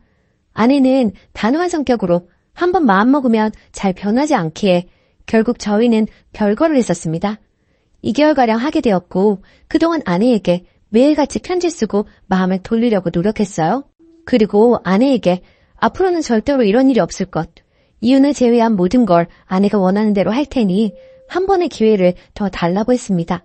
그래서 결국엔 다시 합치게 되었고 시댁과 만남 횟수와 시간을 줄여서 최소한 교류를 하기로 했고 혹시나 또 부모님이 잘못된 언행을 하시면 적극적으로 제가 해결하기로 했습니다. 정말 이혼을 했으면 어쩔 뻔했나 너무 아찔하고 무서웠네요. 한 번의 기회를 더 얻었으니 이제부터는 더 아내의 말에 귀 기울이겠습니다. 정말 감사합니다. 댓글. 부모 앞에서 아무 말도 못할 수는 있는데 그게 반복되는 순간 아내를 어떻게든 부모와 떼어놓았어야 해요. 직접적으로 개입해서 아내를 도와줬어야죠. 그런 모습도 안 보이는데 어떻게 평생을 같이 살 수가 있나요? 댓글 2. 너희 부모가 문제가 큰 게 아니라 이 험한 세상에서 겨우 자기 부모도 못 막아주는 네 놈을 믿고 살 수가 없다는 거예요. 글만 봤는데도 님이 얼마나 찐따 같은지 잘 느껴지는데 님이랑 살 부비고 사는 마누라는 어땠겠어요? 오만정 털릴만 하지. 이 와중에 부모 탓만 하고 있는 거 보니까 평상시에 다른 일에도 어떤 태도일지 뻔하네요. 한 번 더 기회가 있으니 잘하세요. 일단 지금은 그냥 시부모님이랑 아예 안 만나게 하는 게 낫겠어요? 오늘의 사연은 여기까지입니다. 안녕하세요. 다름이 아니라 오늘 좀 황당한 일이 있어서 이렇게 글을 쓰게 되었어요. 글쎄 시누이가 어머니한테서 돈을 빌려간 걸 오늘 알게 되었어요. 한 10년째 어머니 생활비 제가 20만 원씩 드리고 있어요. 어머니는 월세 좀 받아서 생활하고 계십니다. 전 시누이가 용돈 15만 원씩 준 지 한 8년 정도 되는 걸로 알았는데 시어머니의 쌈짓돈이 제법 많으셨네요. 시누이가 어머니 돈 죄다 융통해서 쓰고 있는 줄 그간 몰랐었어요. 시어머니랑 대화 중에 제가 저희 아파트 중도금 때문에 힘들다고 했더니 빌려주시겠다고 하시더라고요. 솔직히 좀 놀랐어요. 그리고 어떻게 저희 중도금은 저희 능력으로 해결할 수 있기 때문에 거절은 했는데요. 시누이가 어머니 돈 야금야금 가져가고 있었으면서 시침이 딱 되고 언제나 기계 등등 했던 거 생각하니까 너무 얄밉네요. 저희 시누는 저에 대한 배려는 하나도 없는 사람이거든요. 친정에 와도 전 하나 까딱하지 않고요. 그렇다고 일하는 며느리에게 미안하거나 걱정해주는 그런 거 하나도 없습니다. 여왕처럼 그렇게 바쁘죠. 말도 함부로 하고 너무 거만한 게 기가 찹니다. 그리고 어머님은 자꾸 제 앞에서 집을 아들 명의로 돌려야 하는데 라고 하세요. 막상 저는 크게 그런 부분에 관심도 없는데 자꾸만 저렇게 말씀만 하시니 이제는 저 부리려고 하시는 술집처럼 느껴집니다. 집으로 유세하시는 게 신혼 때부터 지금껏 20년이 되려고 해요. 그리고 솔직히 집 전세금 빼면 1억도 안 되고요. 신우이 가져간 돈이 어렴풋이 8천에서 9천 정도 되는 것 같아요. 그럼 신우이 한 차 다 가지고 있고 어머니 갑자기 돌아가시면 방법은 없죠. 그저 시어머니는 집을 아들 명의로 바꿔야 하는데 말로만 하시고 유세만 하시네요. 신우이는 돈 욕심도 많고 아주 독하고 모진 성격이에요. 늘 돈 굴릴 생각만 하고 돈 거립니다. 그러니 무슨 일이 생겼을 때 돈 내놓을 사람이 아닙니다. 아무래도 어머니가 신우이 가머니설에 농락당하시는 것 같아요.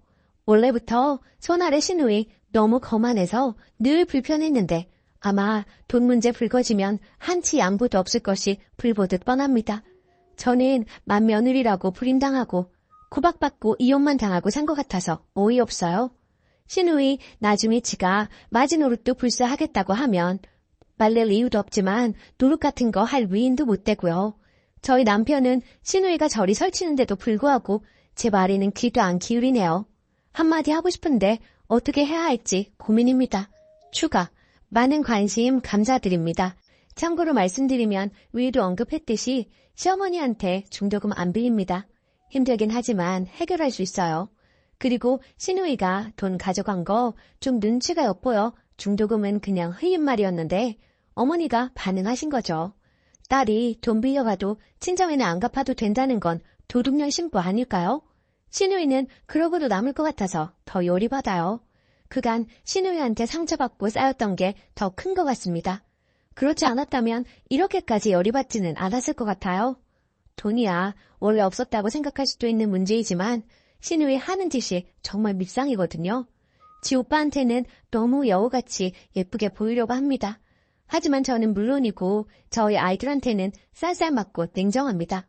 너무 여우 같은 신우이 앞에서 속절없이 당하는 제가 너무 바보같이 느껴지고 황당해서 하소연해봤어요. 집에 들어가니 시어머니는 신우이 사진 닦고 계시고 자기 딸은 너무 아까워 부엌 근처에는 얼씬도 못하게 하시는 분이 돈까지 다 빌려주셨다고 하니 속상하더라고요. 팔이 안으로 굽는 건 맞는데 남의 자식 대하듯 며느리를 이렇듯 소외시키고 자기들 좋은 대로만 행동하는 시어머니랑 신우이가 얄미워요. 늘 부엌부터 들어가는 며느리에게 말 한마디 따뜻하게 할 줄 모르는 신우이. 더 이상 상대 말고 무시해버려야겠어요. 자기 친정에서 돈을 빌리던 말던. 그리고 집 명의 문제는 남편 보고 적극적으로 알아보라고 하려고요. 괜히 며느리가 나섰다가 모양만 이상해지니까요. 조언 정말 감사했어요. 댓글 1. 쓰니님 서운하고 섭섭하시죠? 오죽하면 봄볕엔 딸 내놓고 가을볕엔 며느리 내놓는다고 하겠습니까? 쓰니님도 아이들 계시지요? 옆집 아들딸하고 내 아들딸이 같은가요? 달라요. 시어머니가 신우이를 아까워하고 사랑하는 거 그건 뭐 어쩌지 못해요. 님도 계신 님이 친정에서 사랑받는 딸 아닌가요? 누가 이해해주기 바라지 마시고요. 님의 권리 스스로 찾으세요. 며느리라 왜 부엌부터 들어갑니까? 그것부터 바꾸세요. 시댁팔길 자주 가지 마세요. 서서히 줄이시던지요. 댓글 2. 야박하시네요. 시어머니한테 용돈 드리는 20만 원, 말 그대로 용돈이지 생활비는 아니죠. 결국 시어머니가 약간의 경제력이 있다는 건데 설사 경제력이 없어도 내 손 떠난 돈의 쓰임 출처까지 이렇게 검사해야 하는지요? 어머니로서는 신우이가 딸인데 아들만 자식인가요? 그리고 아들, 딸 입장을 떠나 자식된 도리로 용돈 드리는 거 아닌가요? 아들이라 나중에 집 물려받을 생각에 용돈 드리는 것인지요? 그냥 내 남편의 부모니 말 그대로 용돈 드리는 거로 생각하세요. 집집이 모두 경우에 따라 다르겠지만 시어머님이 재산을 물려주시면 고마운 거고 안 주셔도 할 수 없지 않나요? 시어머니 재산 시어머니 마음대로 하시는 건데요. 조금만 너그럽게 생각하세요. 두 번째 사연. 의사 아들이라고 생활비 300만 원 요구하는 시댁 힘들어요. 저는 결혼 3년차 주부입니다. 30살 간호사와 33살 레지던트로 만나 결국 결혼까지 꼴이나게 되었습니다. 그런데 결혼할 당시에 저도 사회생활을 늦게 시작했고 신랑도 사회생활을 늦게 시작해서 모아놓은 돈이 한 푼도 없었습니다. 게다가 양쪽 집안의 형편이 좋지 않았던 터라 예단 예물 혼수 다 생략하고 결혼식만 올리기로 했습니다. 이 생각은 전적으로 제 신랑의 생각이었고요. 그렇게 결혼을 하고 신랑이 전문의를 따면서 신랑 앞으로 대출을 받아 34평 아파트를 한 채 장만했습니다. 거의 대출을 이용해 아파트를 분양받은 셈이 되겠네요. 그리고 남편의 연봉이 8,500인데 전문직이라 세금이 꽤 많이 떼이는 편입니다. 참고로 저는 신랑의 권유로 일을 그만두고 2세 계획에 전념해 있는 상황이고요. 전적으로 신랑이 받아오는 월급으로 생활하고 있는데요. 그 월급의 50% 이상은 대출 상환금으로 나갑니다. 원금 플러스 이자 포함해서요. 그리고 집을 사면서 승용차까지 사서 할부금이 나가고 있는 상황이고요. 거기에 각종 보험, 세금, 생활비, 적금 등등 게다가 신랑 의대 다닐 때 학비 대출받은 거 장기를 받아서 아직도 남아있습니다. 그거 다 떼고 나면 100에서 150 정도가 남습니다.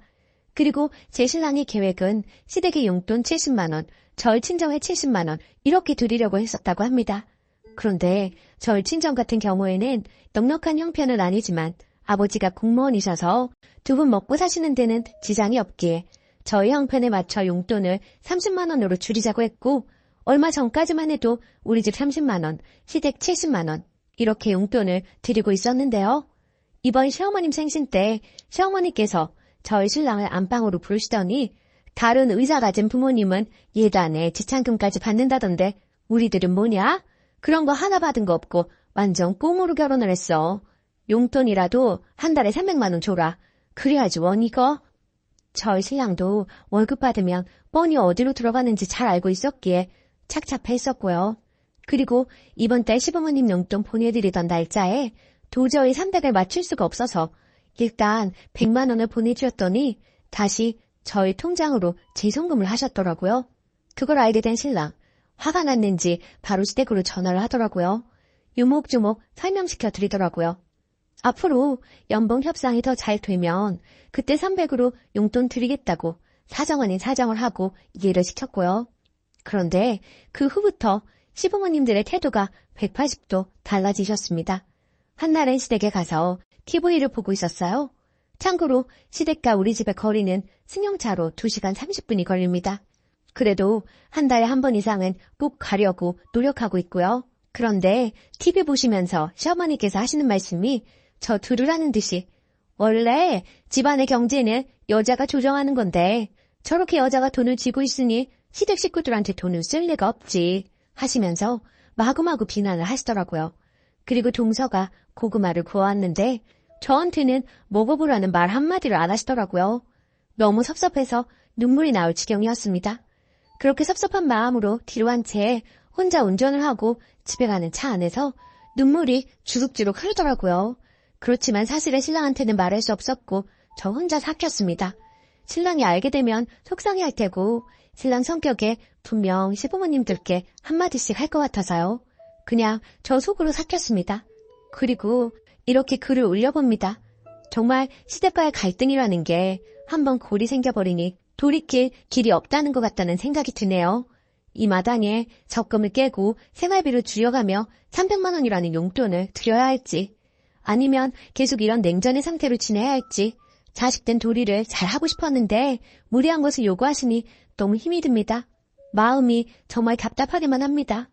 후기 댓글이 얼마나 달렸을까 생각하며 한참 만에 들어와 봤는데 정말 감사합니다.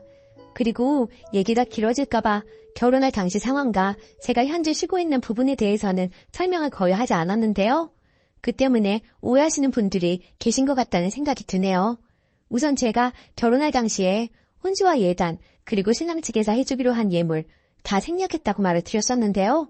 이야기하자면 너무나도 길지만 최대한 줄여서 얘기를 해보자면 저희 아버지가 공무원이시긴 하시나 어머니께서 꽤 오랜 투병 생활을 하셨던지라 집안 형편이 많이 좋지 않았습니다. 물론 지금은 완쾌되셨고 형편도 어느 정도 자리를 잡은 상황이고요. 하지만 그때 당시 저는 아무것도 가진 것도 없는 데가 무슨 결혼이겠느나 싶어 일단 결혼은 포기하고 살고 있었습니다. 그러던 중에 지금의 신랑을 알게 된 것이고요.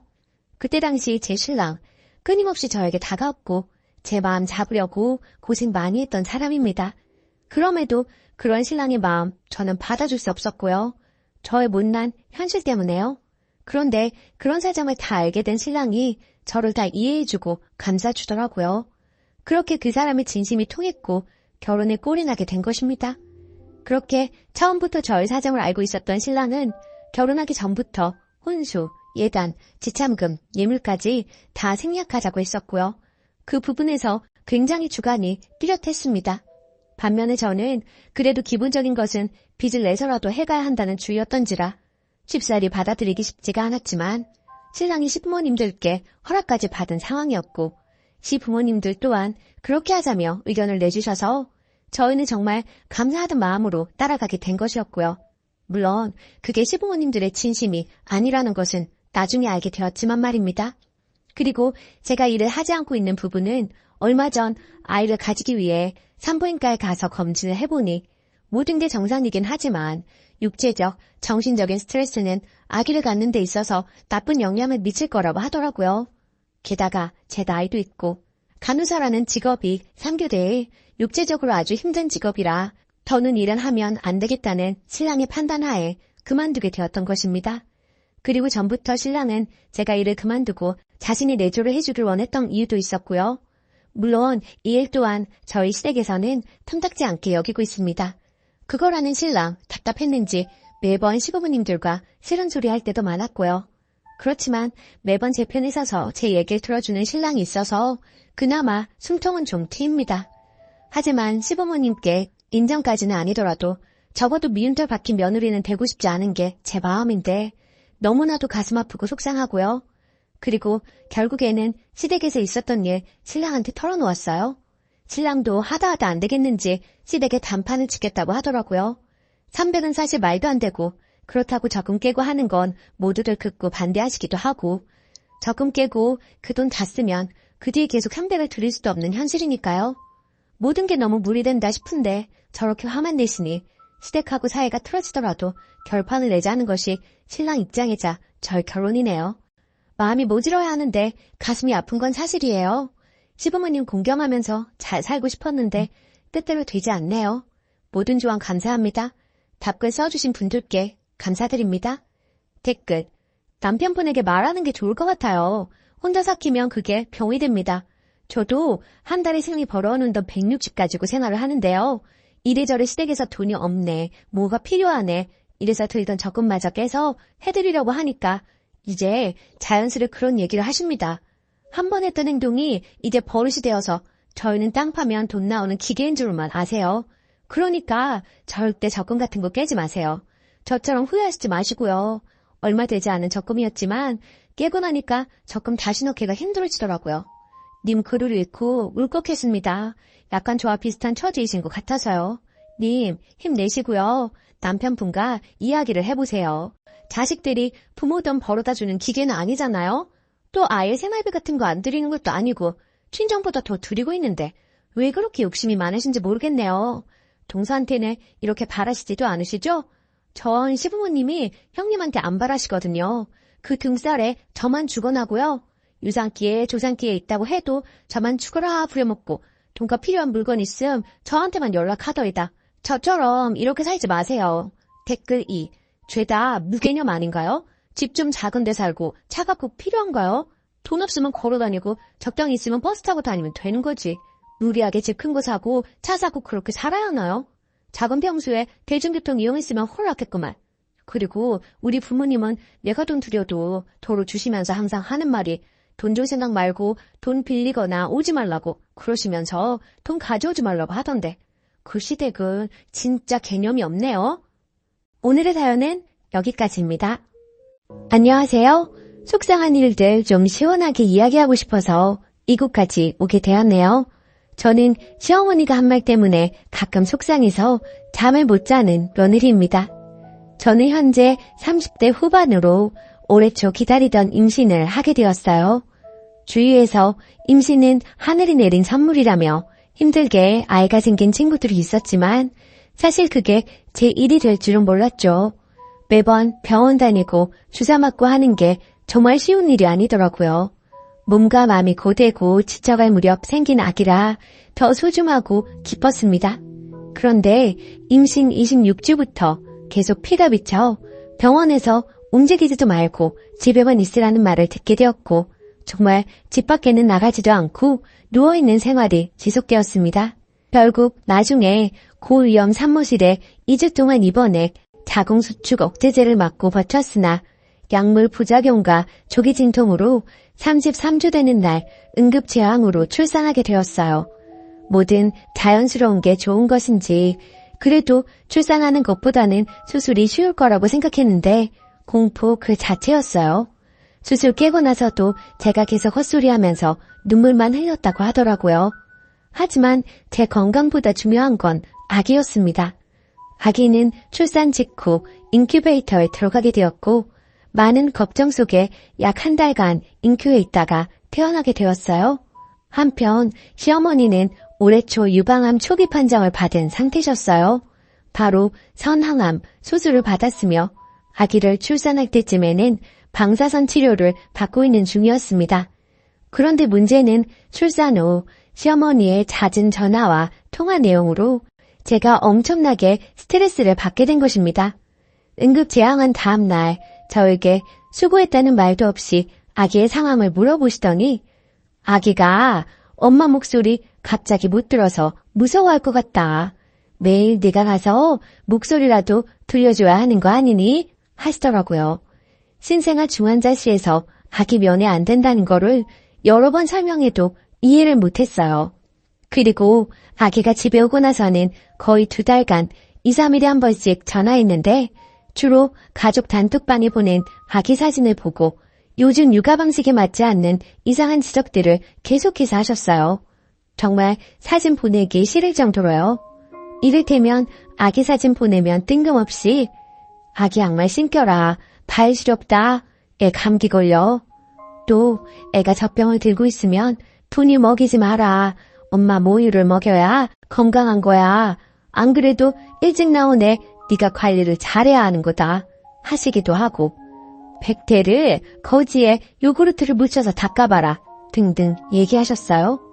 그런 말들을 아기를 키워본 선배로서 하실 수 있는 말이라고 100번 이해해도 그 뒤에 시어머니 본인의 하루 일상 이야기, 음식 잔소리 등을 최소 30분, 최대 1시간 통화로 얘기하시니 너무 지치더라고요. 저는 당시 아기가 신생아라 3시간에 한 번 수유하고 모유랑 분유 혼합 수유하던 시기라 진짜 3시간에 한 번씩 쪽잠 자서 너무 힘들었거든요.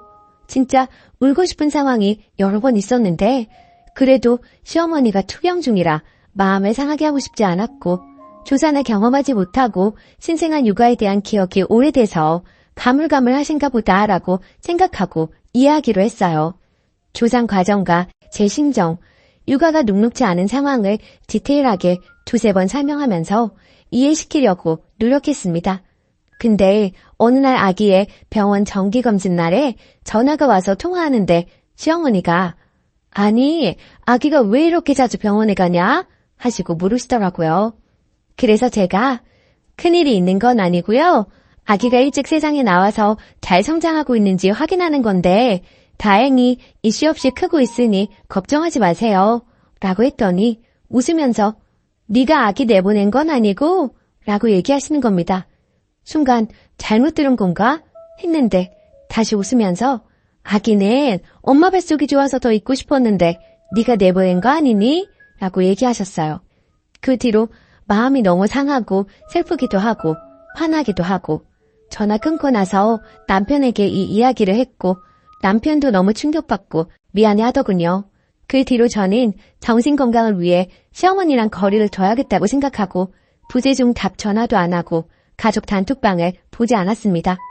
그랬더니 시어머니가 남편에게 제가 왜 그러냐고 물었고 화가 난 남편이 한 소리를 했더니 시어머니와 아휴 걔가 그렇게 말하디?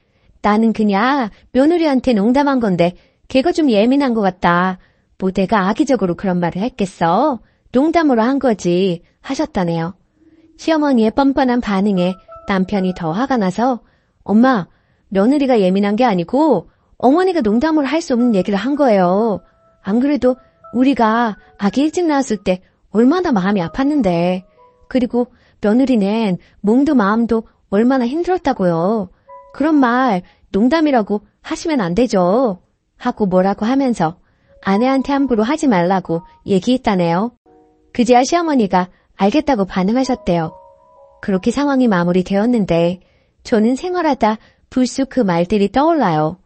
시어머니의 비상식적인 말이 떠오를 때마다 그때마다 화가 나서 다시는 보고 싶지도 목소리도 듣고 싶지 않다는 생각이 드네요.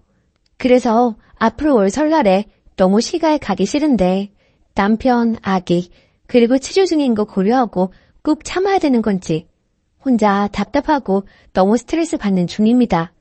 어떻게 하는 게 현명할까요? 후기. 결국 이번 설에는 안 가기로 남편하고 합의했어요. 아이 때문에 움직이기도 어렵고 다 안 가기로 했고요. 지금은 시어머니랑 불편하고 어색하겠지만 점점 이렇게 멀어지는 분위기를 만들어야 나중에 서로 힘들지 않을 것 같네요. 단톡방도 나와버렸어요. 사진은 남편이 자기가 보낸다고 하더라고요. 그게 저희 사정에 맞는 것 같고요. 조언해주셔서 감사했습니다. 댓글. 안 내키면 설날에도 가지 마요. 엄마가 행복해야 아기도 행복합니다. 남편에게는 밤에 잘 때도 생각나고 너무 스트레스라고 하시고 상처받은 마음이 풀리려면 시간이 좀 필요할 것 같다고 하세요. 그래도 남편이 정상이라 천만 다행입니다. 남편까지 승리 보고 예민하다고 몰아붙이면 이번 생은 힘들어서 어떻게 사나요? 댓글 2. 농담 아닙니다. 지 귀한 손자 달수 못 채우고 내놨다고 화풀이하는 거예요. 자기 딴에는 직접 화 안 냈으니 자기 정도면 좋은 사람이라고 생각하고 있을지도 모르겠네요. 연락하지 마시고 손주도 보여주실 필요 없습니다. 남 마음 아픈 줄 모르는 사람하고 깊게 연관되면 고달픕니다. 두 번째 사연. 친조카와 사촌조카는 당연히 다르다고 생각하는 제가 인정머리 없는 건가요? 안녕하세요. 29살 여자입니다. 제 상식과 벗어난 일을 겪어서 이곳이 결혼하시고 실제 조카, 자녀가 계신 분들이 많을 것 같아 조언 좀 구하고자 이렇게 글을 남깁니다. 제목 그대로 사촌 조카와 친조카는 당연히 다르지 않나요? 사촌 언니는 외동이고 사촌 조카는 올해 7살, 4살, 친언니의 딸은 올해 3살입니다.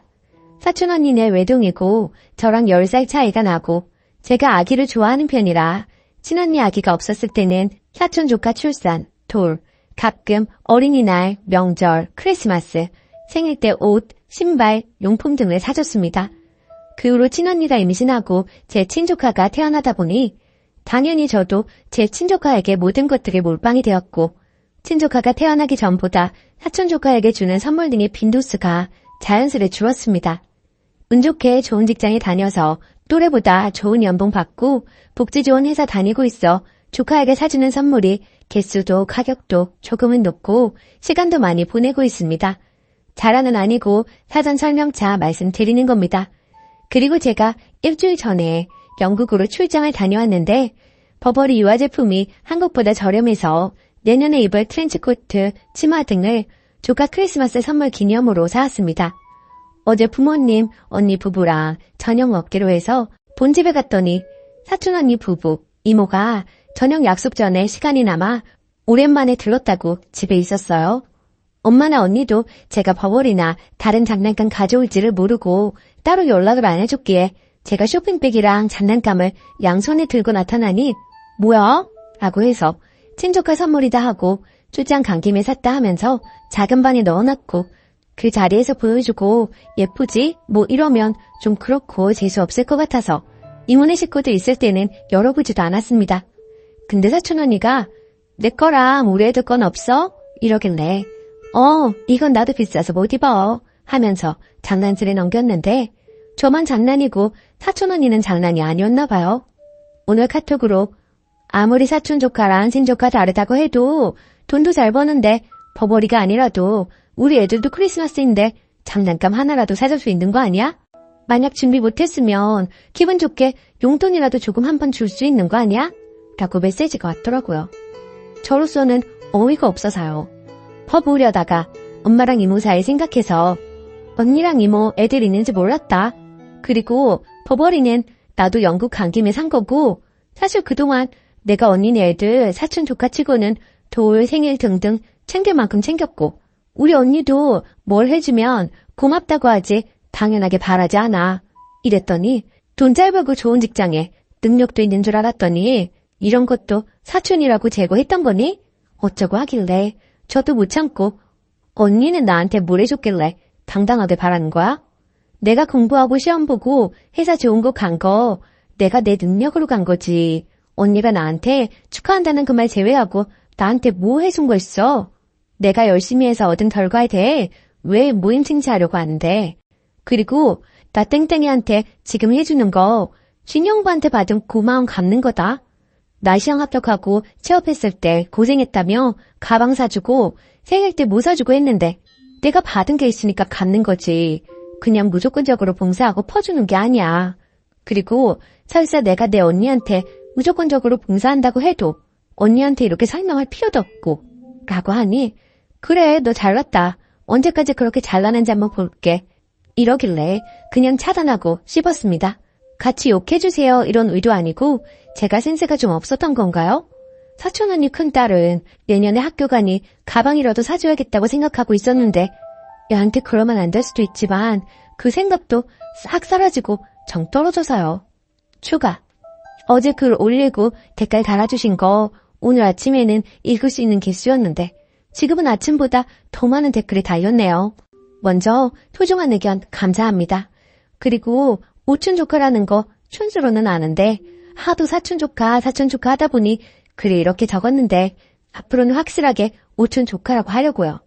왜 그동안 선물을 많이 해줬느냐 하는데 사촌 언니 아이들을 이모가 봐주고 있고 엄마랑 이모가 사이가 좋고 집도 가까워 서로의 집 막내가 잦았습니다.